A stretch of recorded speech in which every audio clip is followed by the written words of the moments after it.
Imagine a car engine so powerful and futuristic that it was designed to take down the Corvette. Chrysler thought it had created the ultimate rival. But despite the hype, this groundbreaking engine never hit the streets.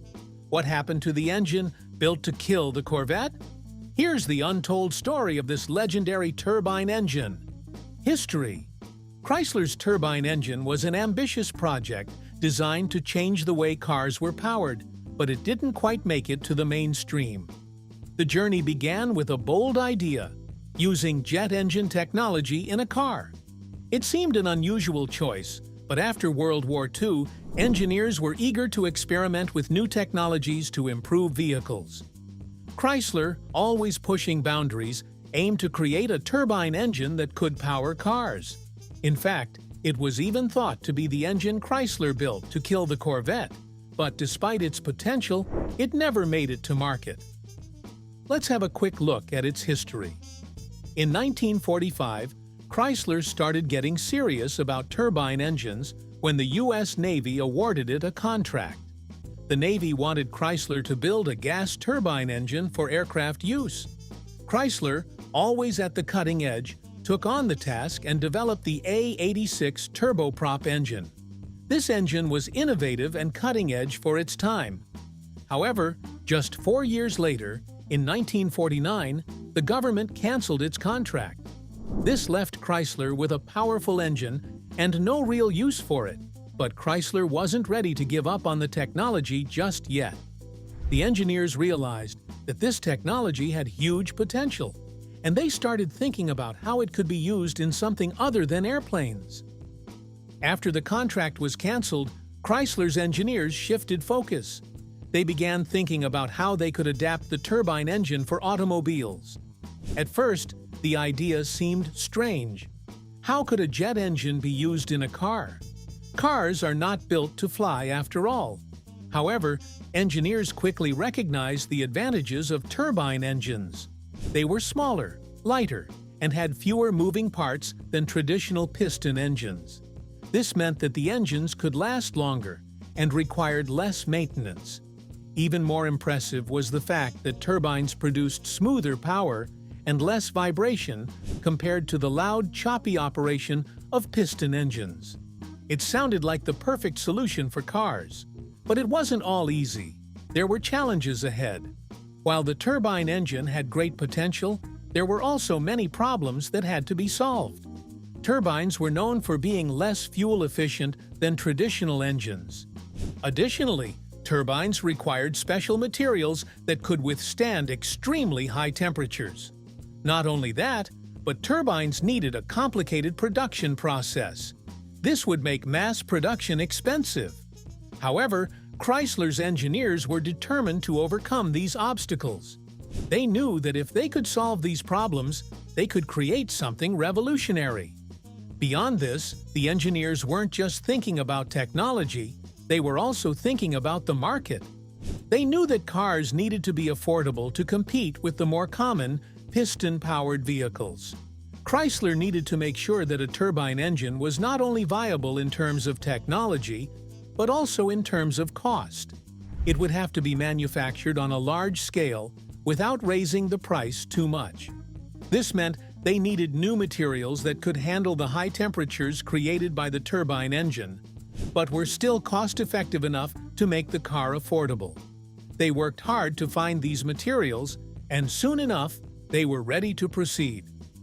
By the early 1950s, Chrysler engineers had developed a prototype that could run on turbine power. This vehicle was built with the idea of testing whether or not the turbine engine could truly work in a car. In March of 1954, Chrysler revealed its new project, a Plymouth Sport Coupe powered by a gas turbine engine. This car wasn't just an idea, it was real, and it actually worked. The Plymouth Coupe became the first car to show the world that a turbine engine could power a vehicle on the road. This wasn't a small achievement. Chrysler was on the path to changing the automotive industry forever. The engineers didn't stop there. They continued testing and improving the turbine engine. They even went so far as to make the car available for road tests. Chrysler's engineers wanted to prove that their turbine-powered car could handle everyday use. In June of 1954, Chrysler demonstrated the Plymouth Coupe at its engineering proving grounds in Chelsea, Michigan. The car was a big hit. People were amazed that the turbine engine actually worked in a car. Chrysler had proven that the concept could be real, not just a dream. But even with this success, there was still a long road ahead before it could become a mainstream vehicle. Chrysler didn't stop with the coupe. The company wanted to take things even further. In 1956, a Plymouth sedan powered by a turbine engine went on a cross-country journey from New York to Los Angeles. The goal was to show that the turbine engine was not only capable of getting people from place to place, but it could do so over long distances. The car successfully completed the trip in 4 days. Along the way, it did require some minor repairs, but nothing related to the turbine engine itself.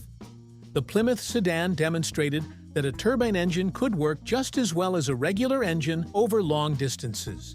This was a major milestone for Chrysler and helped prove that the turbine engine could be used in more than just a test car. Even though the car made a successful journey, Chrysler engineers knew there were still challenges to overcome. The turbine engine still faced several problems that would make it hard to mass produce.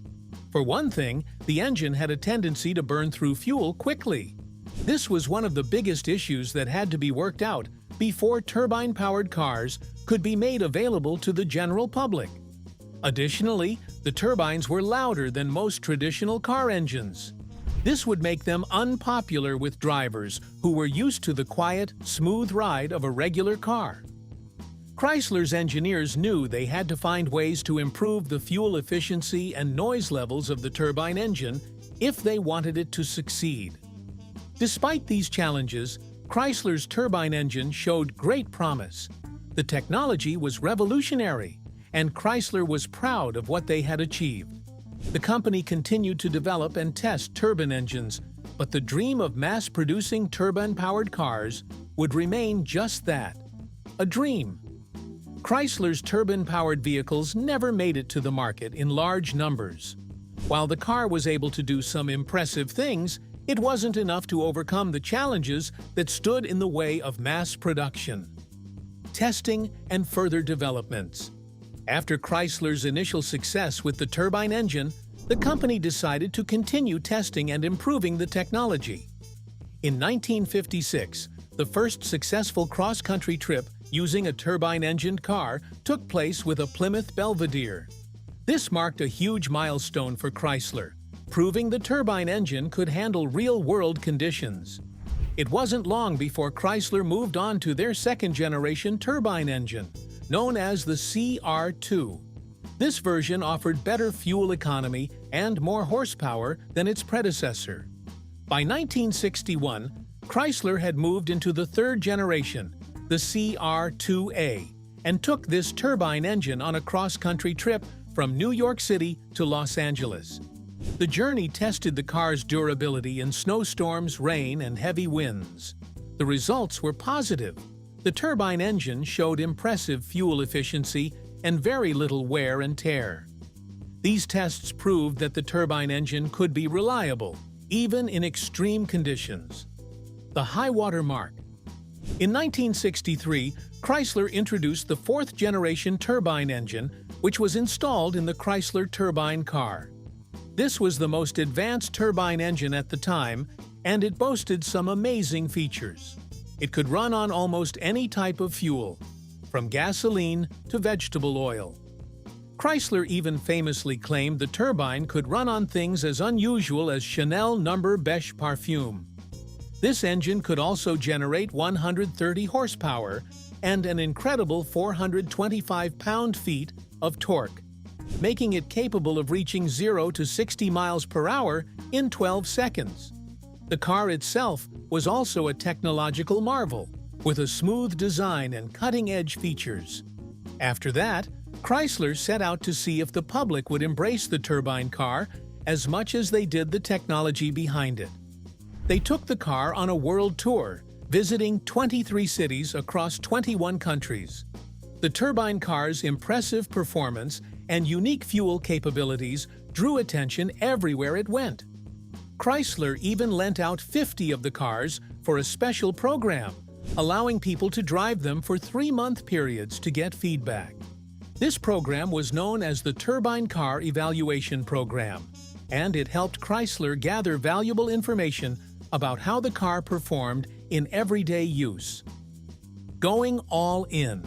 During the 1960s, Chrysler was committed to the idea of the turbine engine. The company invested heavily in its development, hoping it would revolutionize the automotive industry. The era was full of excitement about future technology, especially after the success of the space race and the launch of NASA. Chrysler, inspired by these advancements, was ready to push the boundaries even further with their turbine-powered vehicles. The company made bold decisions, such as bringing in the famous Italian design firm Carrozzeria Ghia to work on the body of the Chrysler turbine. The result was a stylish, futuristic car that perfectly matched the cutting-edge engine under its hood. Despite the excitement and investment, Chrysler's turbine-powered cars were still experimental, and the company was working hard to figure out how to make the technology work on a large scale. Evolution of the turbine engine. Well, Chrysler's turbine engine continued to evolve as they moved forward with their experiments. In the early 1960s, Chrysler had already made several improvements to the engine's performance and fuel efficiency. By the time they reached the third generation, the CR2A, the engine had become much more efficient. It was now capable of reducing acceleration lag, which had been a major issue with earlier turbine engines. The CR2A also showed a significant improvement in fuel economy, making it more competitive with traditional piston engines. While these developments were promising, Chrysler continued to face challenges in perfecting the turbine engine. The fourth-generation engine was a major step forward, but there were still issues to overcome. One of the main problems was the turbine's high internal temperature, which reached over 2,000 degrees Fahrenheit. This made it difficult to handle the engine's heat while ensuring the car could run smoothly. Additionally, the turbine engine's lack of engine braking and its tendency to perform better at cruising speeds than in stop-and-go traffic made it less practical for everyday use. Turbine Car Evaluation Program. The Turbine Car Evaluation Program was a critical part of Chrysler's efforts to refine the turbine engine. The program allowed Chrysler to gather feedback from everyday drivers who used the turbine cars. It quickly became clear that there were both positive and negative aspects to the turbine-powered vehicle. On the positive side, many drivers enjoyed the smooth power delivery of the turbine engine and appreciated the lack of maintenance required. The engine showed very little wear compared to traditional piston engines, which was a huge advantage. A dying dream. As Chrysler continued to develop its turbine engine, they were confident that the technology had great potential. The company had already created several generations of the engine, and in the 1960s, they were close to making a production-ready version.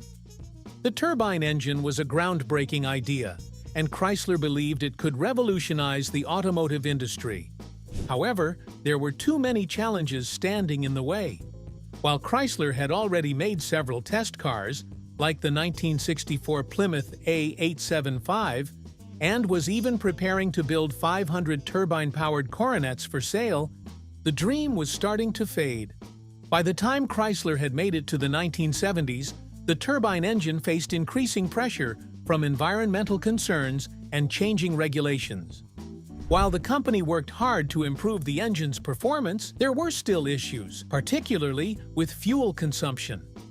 The turbine engine burned through fuel quickly, especially when idling.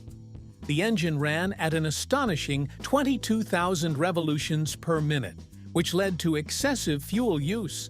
This was a big problem, especially as gas prices started to rise and more people began to demand better fuel efficiency. The final turbine cars. Chrysler did not give up on the turbine engine immediately.